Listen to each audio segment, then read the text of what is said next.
Welcome back, legends. Today we are going to watch the episode 6, The Terrifying City, which starts with the city on high alert. Monsters are causing chaos, heroes are running around trying to save the day. And Saitama is just doing his own thing, and his voice guides us through his day. It had been 5 days since Saitama debuted as a professional hero. So far, there hadn't been any major incidents. Yet somehow, Genos had ended up living in his house. While spending time at home, Saitama noticed Genos writing something down and asked what he was working on. Genos explained that he was documenting his master's instructions and training materials. Hearing this only made Saitama more uncomfortable. Once again, Genos seemed to be expecting something great from him. The problem was that Saitama didn't believe he had anything to teach. It almost felt as though he was leading Genos on. Trying to come up with something useful, Saitama searched for ideas. Maybe some training methods. Maybe something philosophical. But no matter how hard he thought, physical training was the only thing that came to mind. Even then, he knew that wouldn't be enough for Genos. After all, Genos was a cyborg. As they continued talking, Genos brought up something he had learned during a Hero Association seminar. According to the rules, C-class heroes could be removed from the hero registry if they failed to perform any heroic duties for an entire week. Genos then asked what Saitama planned to do. Surprised by the rule, Saitama asked if that was really true. Genos confirmed that it was. The issue was that Saitama hadn't found anything worth doing. The television only covered major disasters, terrorist attacks, or appearances of dangerous monsters. Most of the reported incidents were serious enough to require evacuation. Beyond those large-scale emergencies, there seemed to be very little happening at all. Genos explained that Saitama probably wasn't familiar with this situation because he had only dealt with exceptionally powerful villains. For most C-class heroes, daily work was very different. They usually handled snatching incidents, robberies, and random attacks. After dealing with the threat, they simply moved on to the next assignment. Since there were so many C-class heroes, they had to work independently to maintain their positions. As a result, many eventually faced setbacks and left the profession altogether. According to Genos, it was much like door-to-door sales. Without putting the effort yourself, you received no recognition. Hearing this, Saitama suddenly realized the seriousness of his situation. While other heroes were out working, he had been sitting at home reading comic books. Determined to change that, he immediately decided to head out. Genos offered to come along, but Saitama quickly stopped him. If a C-class hero was constantly seen with an S-class hero, his own achievements could easily be overlooked. Genos still insisted on helping as Saitama's disciple. In response, Saitama shared what he believed had helped him become strong. He explained that he had started physical training because he genuinely wanted to become a hero. That desire had guided him to where he was now. Maybe, if Genos pursued the same goal with complete dedication, he might be able to change as well. Saitama admitted that physical training itself probably wouldn't benefit a cyborg. However, a change in mindset just might. Even as he spoke, Saitama wasn't entirely sure where his explanation was heading. Still, he managed to come up with a lesson. Before seeking skill or strength, one should first develop perseverance and spiritual growth. To achieve that, Genos would need to climb through the challenges of the hero world on his own. With that in mind, Saitama assigned him a task. For the time being, Genos was to focus on reaching the top ranks of S-class. Genos accepted the assignment immediately and promised to give it his all. Relieved that his explanation had worked, Saitama quietly thanked his luck. After that, he spent his time running around the city, desperately searching for criminals, monsters, or anyone causing trouble. He kept running and running and running, but no matter where he looked, the city remained completely peaceful. Eventually, Saitama gave up. With only 1 day left before risking the loss of his hero status, he decided to return home and leave the problem for tomorrow. The next day arrived, Unfortunately, it was just as peaceful as the last. With nothing happening and no opportunities to perform heroic duties, Saitama grew increasingly frustrated. At this rate, he might actually lose his hero status. Just then, he noticed a familiar face. Although he struggled to remember the name, he eventually recognized the man standing before him. It was Speedo Sound Sonic. After finally tracking Saitama down, Sonic declared that the day of their battle had come. But Saitama had other concerns. Apologizing casually, he told Sonic that he was busy and suggested dealing with it later. The unexpected response left Sonic completely confused. Sonic couldn't understand what had just happened. He had been certain his attack would land. Instead, his blade had shattered before reaching its target. Saitama reminded him that he was busy and warned him to stay away. His patience was already running thin. The confrontation quickly attracted attention. Among the crowd was Tank Top Tiger, a C-class hero known for dealing with suspicious individuals. After noticing Sonic and Saitama, he immediately stepped in. At first, he assumed Saitama was the troublemaker. After all, Saitama had spent the last day running all over town, which had made him look suspicious to many people. Saitama tried to explain that he was a hero as well. Unfortunately, nobody recognized him. Tank Top Tiger, on the other hand, was already well known among the public. Having reached the top ranks of C-class, he was beginning to receive recognition wherever he went. As the argument continued, Sonic suddenly lost interest in the discussion. Without warning, he launched an exploding shuriken. The attack instantly brought chaos to the area. Tank Top Tiger was caught in the blast, while nearby civilians panicked and fled for safety. To Sonic, everyone else was simply getting in his way. His only objective was Saitama. Determined to force a fight, Sonic began attacking recklessly and creating even more destruction around the city. He knew that if Saitama truly considered himself a hero, he wouldn't be able to ignore innocent people in danger. Meanwhile, Saitama grew increasingly frustrated. He had spent days searching for criminals and villains in order to maintain his hero status. Now, instead of making progress, he was being dragged into another pointless confrontation. Then, an idea struck him. If Sonic was causing trouble and threatening civilians, didn't that technically make him a villain? The answer was obvious. Moments later, the fight was over. With Sonic defeated and captured, Saitama finally managed to accomplish a genuine heroic act. News reports soon revealed that the captured man was connected to multiple serious crimes, including assassination.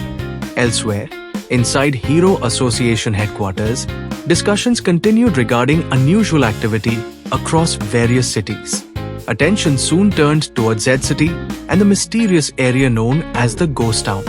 The association had already begun an investigation and dispatched personnel to gather information. The topic immediately caught the interest of Tatsumki. However, the association believed the situation was not serious enough to require an S-class hero's involvement. Annoyed by the decision, Tatsumki dismissed the matter and left, insisting that she could have resolved it herself if necessary.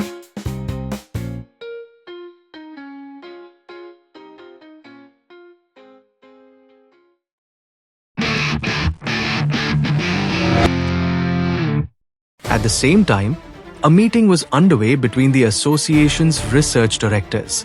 Reports were arriving from cities across the region. One after another, heroes reported no significant threats.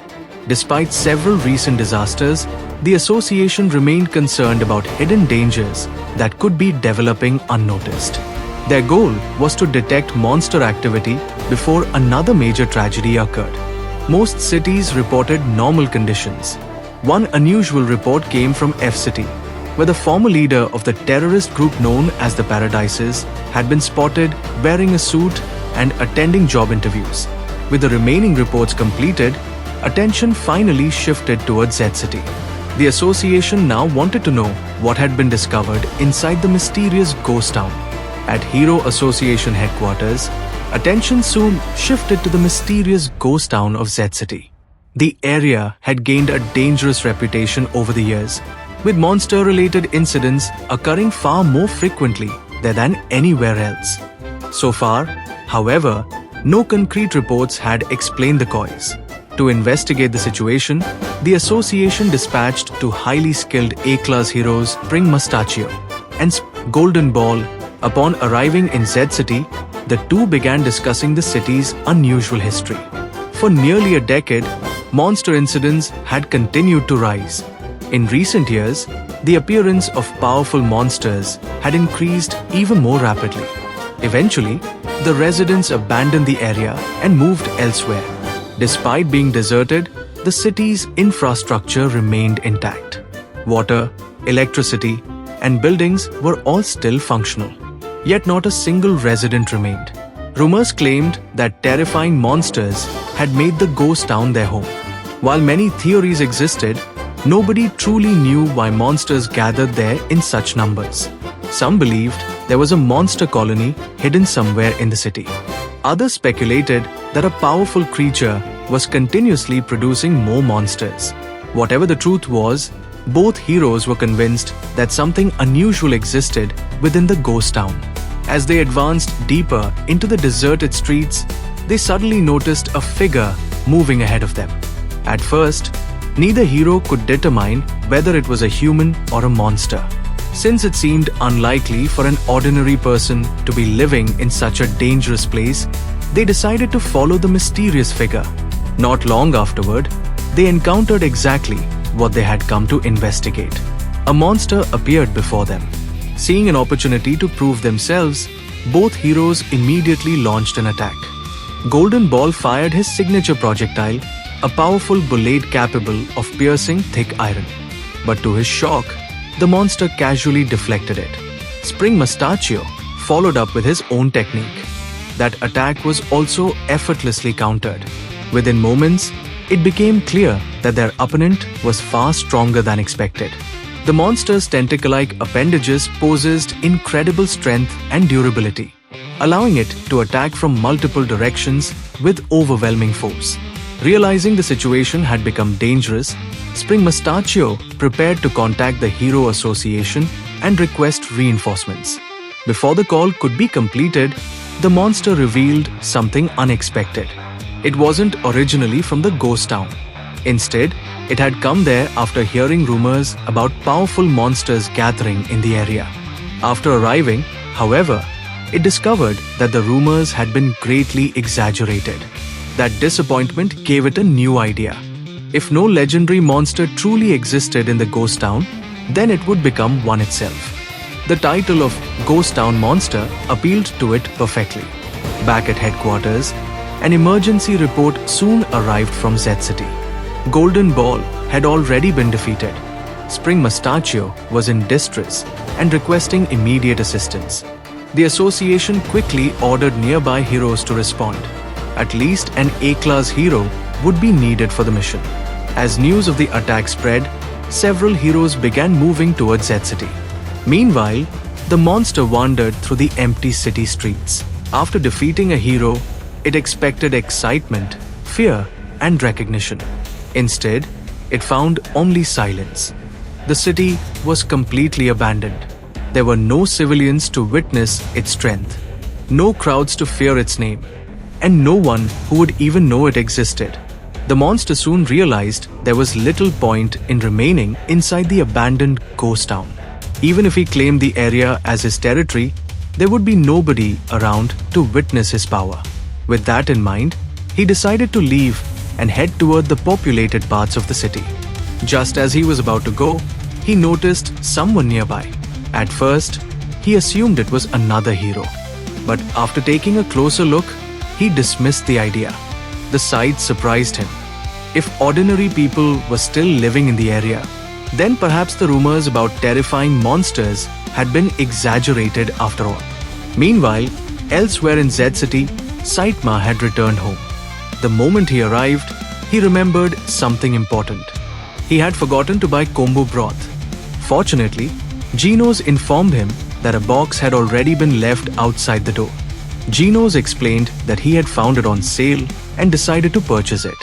He also mentioned that kombu was often said to be beneficial for hair. However, after conducting some research, he found that there was no scientific evidence proving that it promoted hair growth. Saitama quickly clarified that hair growth had nothing to do with the reason he wanted it.